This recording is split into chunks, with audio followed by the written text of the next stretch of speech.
What's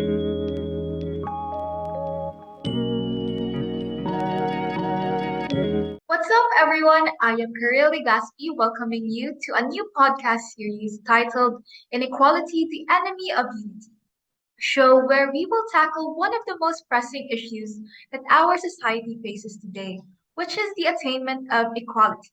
And here, we will learn more about the significance of the UN's SDG. As we kick off our first episode, is it true that Filipinos are turning a blind eye to Muslim vendors due to stereotypes?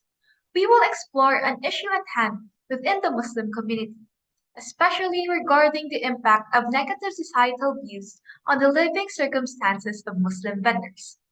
We will investigate these unfavorable perspectives on Muslims, introduce you to the UN's 10th Sustainable Development Goal, and how it relates to our matter today. And finally, discuss what initiatives we can take to address this rising problem. To enrich the talk with greater knowledge and ideas, I'd like to introduce our guest speakers, Mika Bedanyo, Bruce Calabio, Rafael Ramos, and Xander Tumanday. Hello, everyone! So, returning to the podcast title, is it true that Filipinos are turning a blind eye to Muslims because of stereotypes? This question unravels what distinctions most Filipinos think of with Muslims. Research shows Filipinos have different perceptions of Muslims as they base their character and identity on how the media, news, and even rumors paint these images of Muslims. This mindset of Filipinos greatly fuels the hindrances and injustices that Muslims face, especially those vendors with attaining fair livelihood opportunities to improve their living conditions during the pandemic. To give a broader view of the severity of this Islamophobia that our Muslim brothers and sisters are facing, we have Bruce Calabio and Rafael Ramos to discuss the context of this issue. Hello, everyone. Once again, I am Bruce Calabio. And to tell you more about this issue of the differential treatment amongst Muslims, let us look at the global context of this matter. In the news we watch, the articles we read, and even the posts on social media, it is evident that Muslims are subject to discrimination and are falsely identified with misconceptions due to their religion. Wow, so I guess even in this age and generation, this behavior towards Muslims is still normalized in our platforms. So kindly expound on what these differential treatments that Muslims receive. Well, these individuals from Muslim communities are denied certain things like going to places, purchasing specific commodities or needs, and even just demonstrating their beliefs in public, whereas other people from different religious groups are free to do anything they want. They are also denied their rights and given fewer opportunities, thus limiting them from being treated fairly in comparison to other individuals of other religions. I hope that's not happening here in our country since, we have Muslim brothers and sisters dwelling in the same communities we are in. Unfortunately, these incidents are happening even in our country, since we live in a country where most of the population belongs to Christianity. Muslims are at a disadvantage. A UN study shows that 55% of Filipinos think that Muslims, especially those who originated from Mindanao, are prone to run amok. The 47% think Muslims are terrorists or extremists. 44% believe that Muslims harbor hatred toward non Muslims and that most Christians do not even want to live next door to Muslims. Well, that's very unfortunate for them since, people are alienating them from living together in the community. Well, I'm afraid that that's not all. Adding to that, here in Mindanao, despite being a Muslim populated island, there are also Muslim merchants in Davao City that Islamophobia has victimized. One significant event that contributed to the widespread discrimination is the aftermath of the 2017 Marawi siege, wherein more than 1 million residents were displaced from the city and into the surrounding, predominantly Christian cities of Cagayan de Oro and Iligan. Most are often denied access to a safe and temporary place to reside. This destructive war had a detrimental effect on the Muslims living in the city. as they were perceived as terrorists even though they had no affiliations with the war. So, these Muslim sellers we have here confront significant job difficulties to this despicable treatment and viewpoints from their fellow citizens. With such situations and circumstances, it is difficult for Muslim vendors to make a living, since they do not only since not others only prefer not to purchase commodities from them, but they are also at a competitive disadvantage in the business sector due to their religion. So now we have a clear understanding about the social issue. It's a good thing we have the SDG from the UN to combat this problem that our Muslim vendors are facing. One of the great things about these SDG goals is that they are focused on certain issues with advocacies and measures that provide resolutions to achieve those. Now, let us hear from Xander about the 10th SDG, reduced inequalities. A good day, everyone, and to you, Miss Karel. My name is Xander Salcito Manday, your third speaker for today. By the UN definition, reduce inequalities, ensure equal opportunity, and reduce inequalities of outcome, including eliminating discriminatory laws, policies, and practices, and promoting appropriate legislation and action. So about these SDG, what are the goals of this, and how does it affect our society? And can you please elaborate on those aspects? To elaborate more on that, Kareel, the negative effects of high inequality on the society are numerous.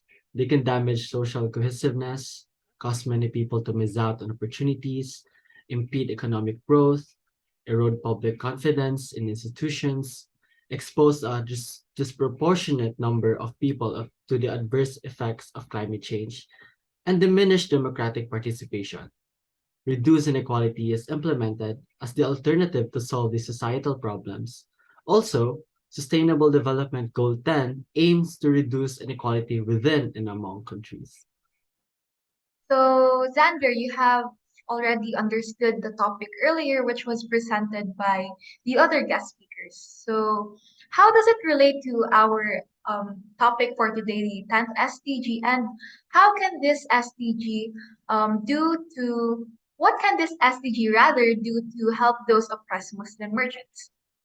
Well, to put it in a simple way, it relates to the SDG because it discusses inequality and how those merchants receive unequal treatment because of their religion and status. But what can the SDG do for those people? Well, SDG 10 aims to reduce inequalities within and among countries, as I said earlier. To address the oppression faced by Muslim merchants, SDG 10 can play a crucial role in promoting policies and initiatives that promote equality, justice, and non-discrimination. Here are some ways SDG 10 can help those people. This SDG can promote fair and equal access to economic opportunities, address discrimination and prejudice, support inclusive governance, and provide support for marginalized communities. Overall, SDG 10 can play a critical role in promoting equality, justice, and non-discrimination. Thank you so much for that clear explanation on the 10th SDG. Now that we have a comprehensive understanding of the social issue and the 10th SDG, you can now see the adverse impacts of prejudice and discrimination against Muslim vendors. Some of our viewers are unaware that religion does impact a community's economic development, since it establishes social standards and shapes individuals' personalities. Even if to others religion is not a factor that shapes an individual's finance or economic state, Muslims frequently encounter religious stereotypes which may influence the performance or operations of their businesses, where people may not support them because, again, they have a negative perception about them. Ultimately, it's clear that the playing field in the business sector is unfair for Muslims, and that other enterprises or owners of other religious groups have an advantage. So, to our fourth speaker, how should these situations be addressed as a person from another religious group? This effect is an eye opener to us where we must understand that Muslims must strive more and more to be acknowledged and noticed by others, and if not, they must attempt to bear the terrible experiences they may have to make a livelihood and acquire their necessities in life. It is critical to encourage equality and respect for variety in all parts of society, including religion. Despite belonging to different religious group, we can set our differences aside and focus on our mission to strive for equality, where we do not judge quickly on others and alienate because of their beliefs, but rather see them as our brothers and sisters. I definitely agree with you, Mika. Also me, I'm a Catholic, and it's kind of weird to think that people are hating each other because we have differences in religion. For example, if one of you are maybe part of the Muslim community, it's kind of unfair to think that I would hate on you because you have a different God. I think we should practice our own beliefs the way we should do it because again, this is life and everyone is entitled to their own beliefs and opinions. So I think respect and politeness to each other is critical to achieve equality amongst everyone. So I think Rafael has something to add to what Mika said. So the stage is yours. As a Catholic, even if we believe in different gods, I still consider my fellow Muslims to be human beings like me, where I am just like them and they are just like us, who should be allowed to enjoy the same things in life. If everyone adopts this mindset, we can build a more inclusive and harmonious world where everyone feels appreciated and treated with dignity and respect. Since we are humans that have been created in the image and likeness of God, we all have common human condition that leads to a common destination, God. It implies that we should be able to carry out His teachings, commandments, and words. Regarding inequity, it is our responsibility to encourage solidarity, collaboration, and mutual respect for one another. Well, I believe in that also. As a firm believer in Christ, we are given conscience so that we can use it in our everyday lives to distinguish what is morally right and what is morally wrong. This tool can help us choose the path of righteousness, which helps us exhibit love and compassion. Our conscience helps us be more aware of our deeply held moral principles by enlightening us with certain views and principles that we can use, and it helps us aid the assessment of our actions. By recognizing this, we can work towards creating a more just and equitable society for all individuals. That's a really great response from all of you. It may be a simple but an effective and powerful movement from individuals of different religious groups. Now that we have tackled the other aspects of our podcast, we can now focus on the personal responsibility and actions as citizens. Now, we are responsible for responding to this issue properly and productively to create equitable and fair opportunities for Muslims in the city. Now, back to our other speakers. First, Xander will emphasize the most suitable initiatives and approaches to eradicating this pressing issue. Well, the suitable initiatives and approaches to eradicate this pressing issue, rather, it is highly encouraged to purchase various goods and services offered by Muslim merchants, as these advocate for inclusion and equality for Muslim merchants as consumers acknowledge their items, and they can prosper in the market also. Urgency from the government for assistance and support for Muslim merchants is also a must.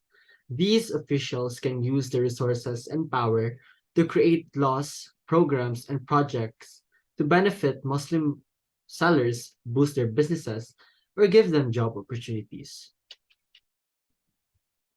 Adding to what Xander said, by educating ourselves and being aware of these situations and conditions, we can use our platforms to cultivate an environment that would advocate for fair opportunities for Muslims.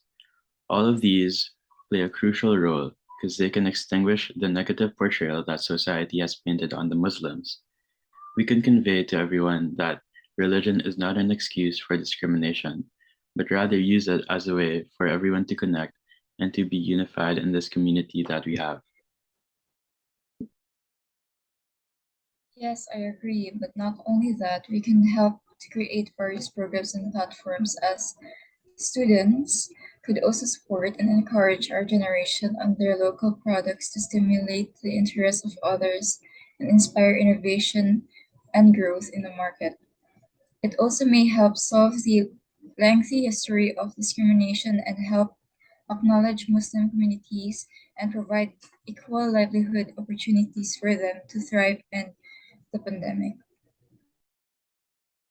That's really excellent, everyone. I hope our viewers were listening to that attentively as they can utilize this in their everyday lives to help our fellow Muslims to be more, to treat them fairly and equally. Now, to synthesize everything, religion profoundly affects many aspects of society, including the livelihood of specific groups. Well, Muslim communities are adversely affected by this prejudice and discrimination, as mentioned earlier. Now, these religious stereotypes have impacted Muslim vendors and the products and goods brought because of their cultural and traditional religion. As previously stated, we wish to remove the toxic and negative views of the Muslim communities, specifically on the vendors. And also, we wish to improve and encourage equality amongst Filipinos towards them. Although we presented different ideas of courses of action, we also want to implement the continued support of expanding Muslim vendors, allowing them to take a significant step to create a prosperous and bigger marketplace for the Muslim community. Now, lastly, before this podcast would end, I would like to thank our speakers who gave their significant insights and made great points for today's podcast. So I hope you would leave a few message for our viewers for today. Thank you. I appreciate it. Thank you for your attention, guys.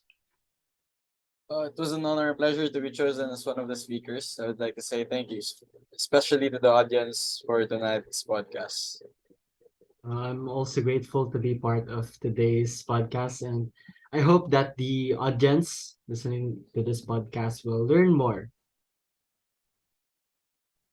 Thank you so much. See you again in different episode. So I guess that ends our first episode.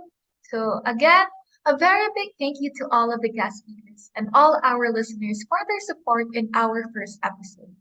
Now, click the like and subscribe button and hit the notification bell to stay tuned for our next episode this week. This is Garil signing out. See you all for the next episode. Bye!